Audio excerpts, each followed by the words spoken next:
സുഹൃത്തുക്കളെ നമസ്കാരം. മറ്റൊരു വീഡിയോയിലേക്ക് സ്വാഗതം. മമ്മൂട്ടിയുടെ ഏറ്റവും പുതിയ ചിത്രം ടർബോ വിജയ കുതിപ്പിലേക്ക് നീങ്ങുകയാണ് എന്നാണ് വാർത്തകൾ സൂചിപ്പിക്കുന്നത്. എൻ്റെ തലമുറ സിനിമ കാണാൻ തുടങ്ങുന്ന കാലം മുതൽ തന്നെ മമ്മൂട്ടി എന്ന നടൻ സ്ക്രീനിലുണ്ട്. ശ്രീ കെ എസ് സേതുമാധവൻ്റെ അനുഭവങ്ങൾ, പാളിച്ചകൾ, പിന്നെ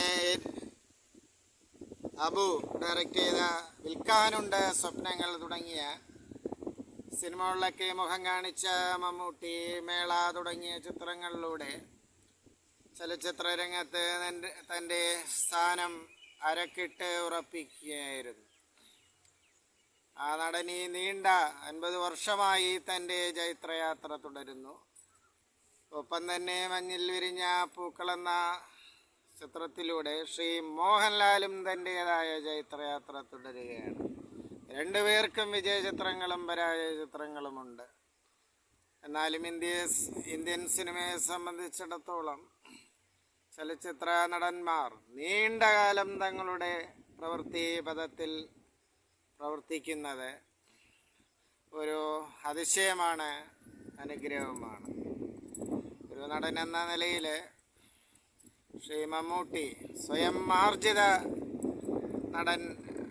നടന വൈഭവം ആർജിച്ചിട്ടുള്ള നടനാണ് ശ്രീ മമ്മൂട്ടി എന്ന് കാണാം. ചലച്ചിത്ര നിരീക്ഷകർ അക്കാര്യം സൂചിപ്പിച്ചിട്ടുണ്ട്. മോഹൻലാൽ ഒരു ഇൻബോൺ നടനാണ് എന്നിരിക്കെ മമ്മൂട്ടി സ്വയം ആർജിത തൻ്റെ പരിശീലനവും ഉത്സാഹവും ഒരു ജന്മസിദ്ധമായ കഴിവും കൊണ്ട് സ്വയം നടന വൈഭവം ആർജിച്ചെടുക്കുകയായിരുന്നു. ഇപ്പോൾ ടർബോ ഇനിയും ശ്രീ മോഹൻലാലിനും ശ്രീ മമ്മൂട്ടിക്കുമൊക്കെ ചലച്ചിത്ര രംഗത്ത് തങ്ങളുടെ ആരോഗ്യവും ആ ഗ്ലാമറും ഉള്ളിടത്തോളം സ്ക്രീനിൽ സ്ഥാനമുണ്ട് എന്ന് പ്രേക്ഷകർക്കൊപ്പം എനിക്കും അറിയാം.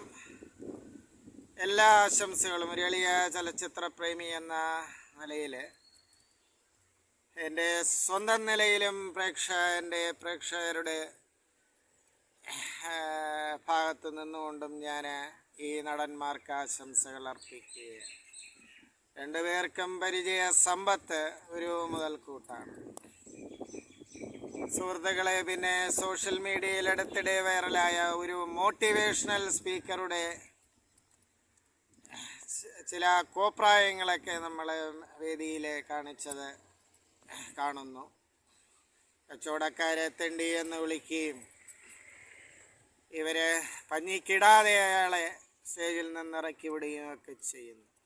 ഇതൊരു പാഠമാണ്. കാരണം നമ്മളൊരു മേഖലയിൽ എസ്റ്റാബ്ലിഷ് ചെയ്യുമ്പോൾ എനിക്ക് ശേഷം പ്രളയം എന്ന് വിചാരിക്കുന്നവർ പഞ്ഞിക്കിടാതെ വേദിയിൽ നിന്നിറക്കി വിട്ടു എന്ന കാര്യം തന്നെ ഒരു അത്ഭുതവും അയാളുടെ ഒരു ദൈവാനുഗ്രഹമായി കാണാം.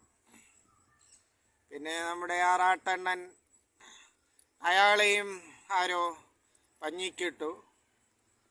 ചലച്ചിത്രത്തെ സമഗ്രതയിൽ വിലയിരുത്താൻ കഴിവുള്ളൊരു വ്യക്തിയാണ് ആറാട്ടണ്ണൻ എന്ന് തോന്നിയിട്ടുണ്ട്. അയാളുടെ ചില പ്രവൃത്തികളും മറ്റും ഒരു ബഫൂണിൻ്റെ പരിവേഷം നൽകിയിട്ടുണ്ട് എന്നത് വാസ്തവമാണ്.